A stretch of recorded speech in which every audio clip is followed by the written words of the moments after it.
Shalom, apa kabar semuanya? Puji Tuhan semua sehat dan diberkati.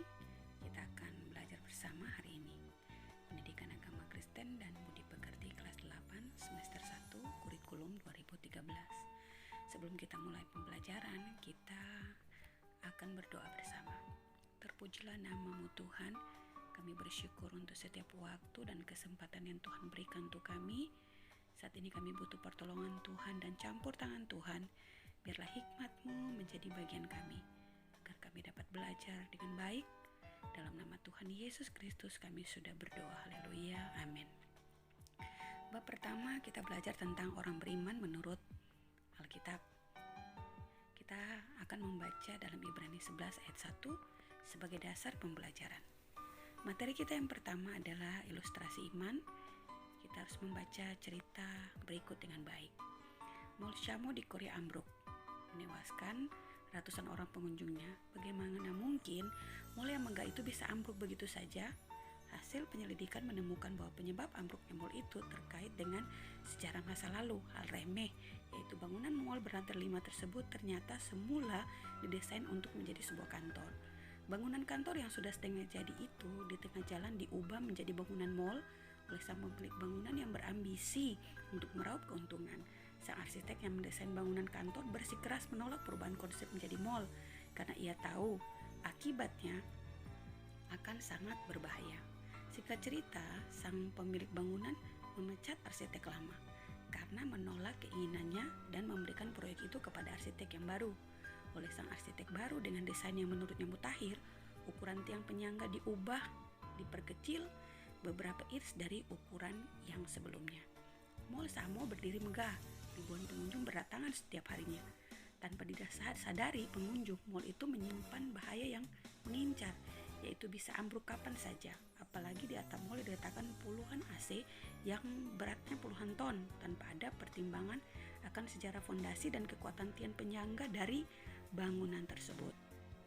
Walhasil, mall megah dengan tiang penyangga yang memang tidak dikonsep menjadi mall oleh arsitek sebelumnya ambruk hanya dalam hitungan menit dan merenggut ratusan jiwa. Demikianlah tragedi itu terjadi hanya karena ambisi pemilik bangunan dan karena minimnya wawasan sang arsitek yang baru. Setelah mendengar cerita ini, kalian akan memperhatikan pertanyaan-pertanyaan untuk diskusi. Pertama, apa yang menyebabkan runtuhnya Mall Shamo? Yang kedua, mengapa kokoh tidaknya bangunan ditentukan oleh fondasinya?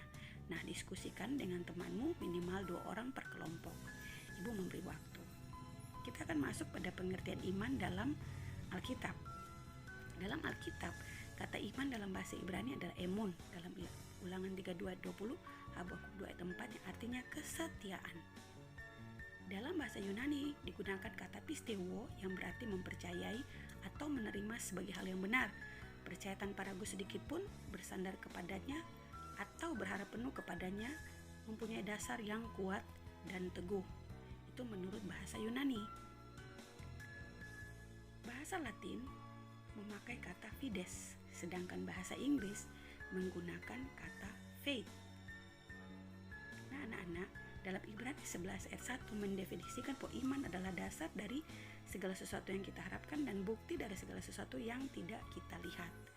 Beriman berarti berpegang teguh pada apa yang kita yakini atau berketetapan hati untuk meyakini sesuatu karena apa yang diyakininya itu dapat diandalkan atau dipercayai. Itulah arti daripada iman. Iman selalu dihubungkan dengan kepercayaan kita kepada Tuhan. Iman menunjukkan adanya hubungan manusia dengan Tuhan yang didasarkan pada sikap atau tindakan manusia yang mempercayai Tuhan. Orang yang mempercayai Tuhan akan meyakini, mengandalkan, menaruh harapan, berpegang teguh kepada apapun yang Tuhan katakan dan apapun yang Tuhan lakukan. Itu orang yang mempercayai Tuhan. Orang yang percaya kepada Tuhan adalah orang yang meyakini bahwa Tuhan adalah sumber kehidupannya dan menjadi landasan hidupnya. Iman tidak datang dengan tiba-tiba. Iman tidak hadir tanpa sebab. Roma 10 ayat 17 berkata bahwa jadi iman timbul dari pendengaran dan pendengaran oleh firman Kristus. Ada beberapa hal penting yang kita perlu ketahui tentang iman, yaitu sebagai berikut. 1. Iman adalah anugerah. Disebut anugerah sebab iman diberikan Tuhan dalam hati setiap orang. Iman dapat bertumbuh ditentukan oleh respon atau tanggapan dari orang tersebut. Kedua, iman bersifat dinamis. Bersifat dinamis sebab iman itu hidup, aktif bukan pasif. Iman terus bertumbuh dalam setiap keadaan dan mengalami banyak ujian untuk mengokohkannya. 3. Iman tidak pernah berhenti. Artinya, iman akan terus bertumbuh dan diuji keteguhannya selama manusia masih hidup, berlangsung seumur hidup. Nah, sekarang kita akan belajar dari tokoh-tokoh Alkitab tentang iman dan kepercayaan mereka kepada Tuhan. Yang pertama adalah Hana. Di sini kalian harus membaca dalam kitab 1 Samuel 1, 2 sampai ayatnya yang ke-10. 1 Samuel pasal 1, pasal 2 sampai pasal 2 ayat 10. Yang kedua, kalian akan membaca tentang perempuan Kanaan yang terdapat di dalam Injil Matius 15 ayat 21 sampai 28. Dan tokoh Alkitab yang ketiga yaitu Ayub. Kalian harus membaca cerita ini di dalam kitab Ayub pada pasalnya yang ke-23 ayat yang ke-10.